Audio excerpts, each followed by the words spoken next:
Bonjour à tous, très heureux de vous retrouver. Nous sommes avec Pierre Lévy et Nicolas Coteau et on est très heureux de vous annoncer une bonne nouvelle puisque après avoir lancé un crowdfunding sur notre projet de documentaire sur le Brexit avec un angle original qui est de parler du Brexit à hauteur d'homme, c'est-à-dire ce que concrètement ce Brexit a changé dans la vie des Anglais, eh bien nous avons le plaisir de vous faire savoir que ce documentaire va bel et bien avoir lieu. Alors concrètement, on n'a pas exactement réussi à atteindre notre objectif, mais on l'a tutoyé, comme vous dites, Pierre. Absolument, je crois qu'il faut s'en réjouir, mesurer ce que ça veut dire aussi. Alors, évidemment, aujourd'hui, notre documentaire sur le Brexit, ça peut paraître un petit peu incongru ou décalé dans l'actualité, dans le fracas de l'actualité, dans le fracas des bombes, mais aussi dans le fracas médiatique. Mais finalement, ça ne l'est pas tant que ça, parce que je parlais de fracas de bombes, mais aussi de fracas médiatique. Ce qui me frappe, c'est quand même le côté unilatéral, massif de l'artillerie médiatique de la grande presse, pour ne présenter qu'un point de vue, de manière caricaturale, de manière, il faut le dire, à mon avis, russophobe. Et je pense que beaucoup de nos lecteurs, et plus généralement de citoyens, sont demandeurs de documentaires qui soient ouverts à la réflexion, au pluralisme, qui soient nuancés. Et évidemment, je ne fais pas de comparaison, mais le Brexit avait aussi donné lieu, de la part notamment des anti-Brexit, à des mensonges, à des exagérations et à une artillerie médiatique. Donc, l'esprit qui nous anime sur le documentaire qui va être réalisé, c'est de faire quelque chose qui essaye de comprendre et qui aille à contre-courant eh bien, de ce qu'on nous a raconté pendant des années et des années pour ceux qui ne connaissent que la grande presse et qui ne connaissent que les journaux télévisés de TF1 ou de France 2. Et donc, c'est ça, c'est l'esprit du pluralisme, de la réflexion, de l'analyse et le Brexit à hauteur d'homme. Voilà. Alors c'était bien de nous faire cette incise d'actualité sur l'Ukraine, parce qu'effectivement en ce moment on s'aperçoit à quel point on est dans une forme d'outrance russophobe et on a d'un côté les méchants russes et les gentils ukrainiens de l'autre. La réalité est évidemment beaucoup plus complexe. Alors on ne va pas s'étendre, c'est pas le lieu ni le jour aujourd'hui de s'étendre sur cette actualité ukrainienne, mais en tout cas c'est bien aussi de rappeler l'esprit qui nous anime. Oui, j'ajoute une dernière chose qui a quand même, je crois, choqué beaucoup de gens. C'est le bannissement décrété par l'Union européenne des chaînes RT, Russia Today et Sputnik. On peut penser ce qu'on veut de Poutine, du président russe, mais là, il s'agit d'une atteinte extraordinaire à la liberté d'expression, à la pluralité des médias, et qui plus est décrétée par Bruxelles, sans que les instruments juridiques, la base juridique n'existe. C'est de l'arbitraire en temps de guerre. Je vais même plus loin. Moi, ça m'a choqué à titre personnel parce que je pense que même si l'on est gêné par l'intervention, ce qui est notre cas en Ukraine, on peut être gêné, mais on a besoin de savoir, vu du point de vue des Russes, ce que ça sous-entend, ce que ce conflit veut dire. On a besoin d'avoir l'autre son de cloche. On ne peut pas être simplement sommé de croire les grands robinets d'actualité qui sont dictés à Bruxelles. C'est compliqué. Alors, dans cet esprit, donc, réjouissons-nous de pouvoir dire à tous ceux qui nous ont fait confiance, et ils sont nombreux, puisqu'il y a eu un peu plus de 1000 personnes qui nous ont donné leur confiance et qui ont souscrit, chacun à sa mesure, pour ce projet. Ça veut dire qu'il y aura un peu plus de 1000 personnes, peut-être qu'on fera ça en 2 fois, dans l'après-midi, en soirée, on verra, on n'en est pas encore là. Ce sera en tout cas l'occasion de se réunir tous ensemble et de vous présenter ce documentaire.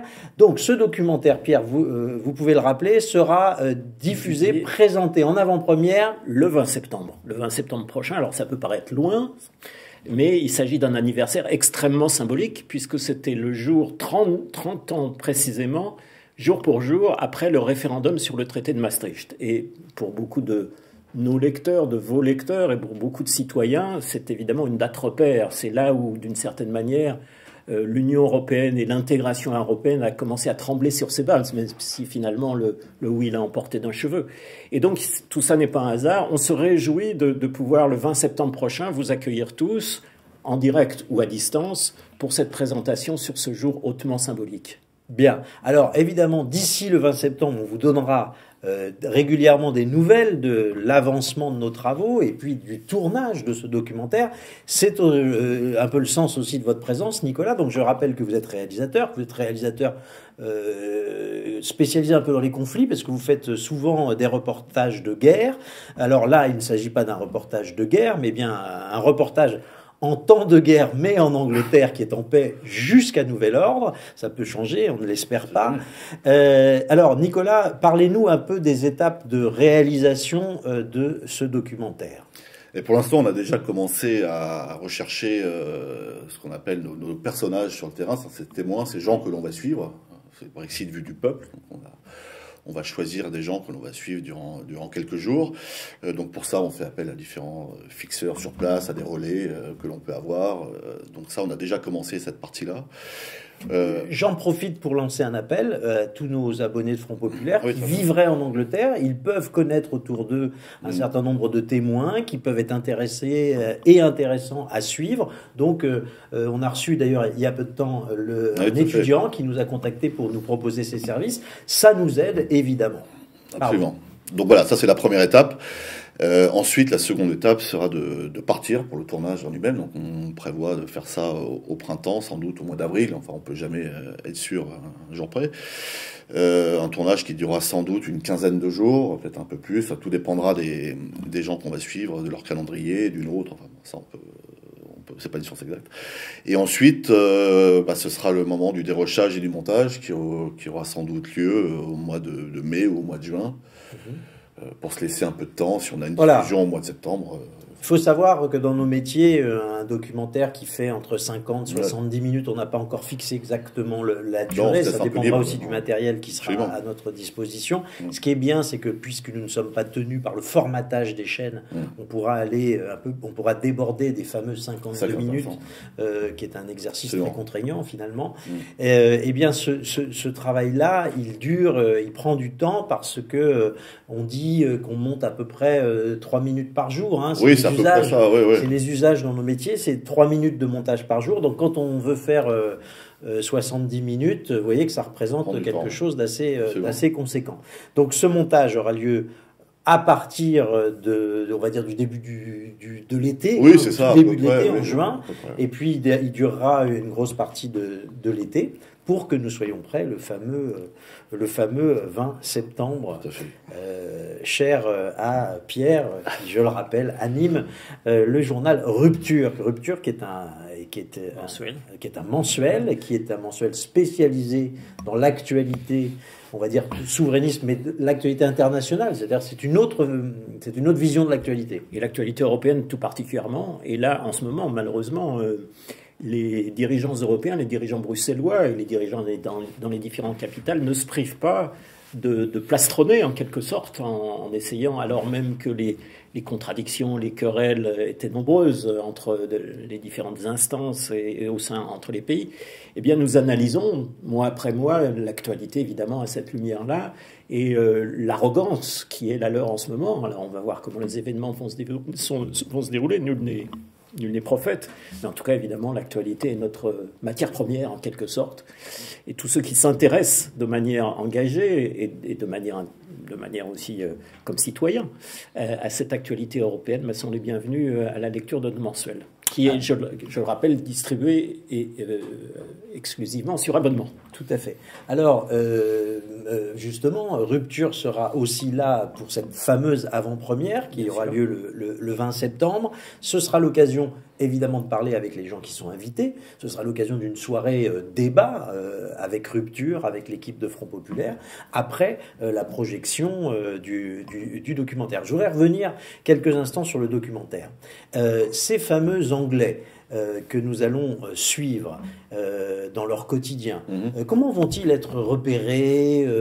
Comment on va les sélectionner? Parce que c'est toujours difficile de faire un condensé de ce que vivent les Anglais à travers quelques personnages, finalement. Bien sûr, c'est compliqué. Il va falloir trouver, je pense, des professions un peu enfin des professions types qui nous intéresseraient. Donc on a pensé déjà sans doute un marin-pêcheur, ça peut être un camionneur camionneur, ça peut être une infirmière, enfin un journaliste local, des gens comme ça qui espèrent quelque chose du Brexit. Et donc pour les trouver, ça sera d'abord un travail sur place, de recherche par le fixeur et par moi-même également, peut-être un repérage, en tout cas des gens que j'aurai au téléphone avec qui je discuterai. Parce que si je me permets de dire ça, c'est parce que très souvent dans l'esprit des gens, ils s'imaginent que les journalistes, c'est comme pour le journal télévisé, ils arrivent, ils débarquent et ils filment. Ah oui, non, pas du tout. Non. Oui. Un documentaire, ça se prépare, c'est un gros travail de sélection pour savoir ce que les gens ont à dire, savoir comment ils le disent, savoir est-ce qu'ils peuvent le dire, est-ce qu'ils peuvent le dire, est-ce qu'ils acceptent les conditions de tournage, quel jour, quand est-ce qu'ils se libèrent. Enfin, c'est beaucoup plus compliqué qu'on ne l'objet, la caméra, elle peut être parfois un vrai frein pour plein de personnes qui peuvent parler très correctement et très librement en général. Et dès qu'on a une caméra, c'est terminé. Ils sont bloqués. Ils sont bloqués. Il y a une espèce d'angoisse, d'appréhension. Là, on se rend compte que dans notre jargon, voilà, on n'a pas le bon personnage, il faut en trouver un autre, alors qu'on pensait avoir quelqu'un d'autre. Donc c'est reparti pour quelques jours de recherche, etc. Donc il y a toujours des aléas dans les tournages, et celui-là, on est souvent. Alors, est-ce que vous nous faites une promesse qui est de ne pas exclusivement tourner à Londres, hein, parce que non, il faut qu'on soit aussi fidèle à notre promesse de girondisme. Absolument.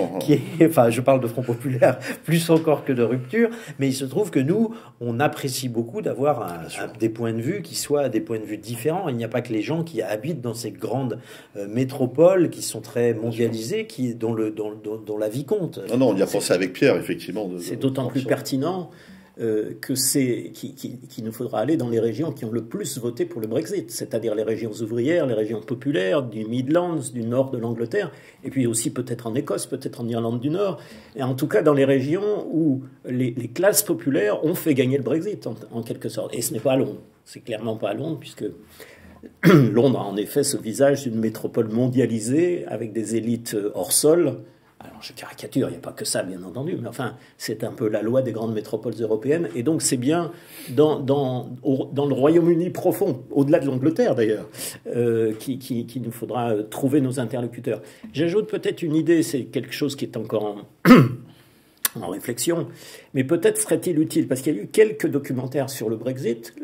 Tous ceux que j'ai vus sont des anti-Brexit d'ailleurs. On sera le premier, à ma connaissance, à faire un documentaire. Portrait honnête, en tout cas. Oui, mais des documentaires anti-Brexit qui avaient quand même interrogé un certain nombre de personnes, d'ouvriers, d'artisans, de responsables. Et ça serait intéressant de retrouver ces personnes pour voir, quelques années plus tard, ils les avaient interviewés alors que l'affaire n'était pas réglée, ce qu'ils pensent, comment les choses ont évolué dans leur tête. Et je pense que ça peut être aussi une sorte de droit de suite à interviewer ces personnes. Tout à fait, c'est une bonne idée. Hein. Tout à fait, il faut pas exclure ça, absolument. Bon, ben merci. Alors, ce que je vous propose, c'est qu'on se donne régulièrement des nouvelles du documentaire. Quand vous serez sur place, évidemment, vous nous enverrez aussi quelques photos, témoignages. On nous mettra en ligne sur nos réseaux sociaux différents, de manière à partager avec vous. C'est une aventure commune, finalement. C'est vous qui avez rendu possible cette aventure. Donc, la moindre des politesses sera de vous tenir non seulement informés, mais de partager le plus possible avec vous. On vous remercie encore de votre confiance et on se remercie mutuellement. À bientôt pour vous donner des nouvelles sur Brexit, un documentaire sur le Brexit vu du peuple.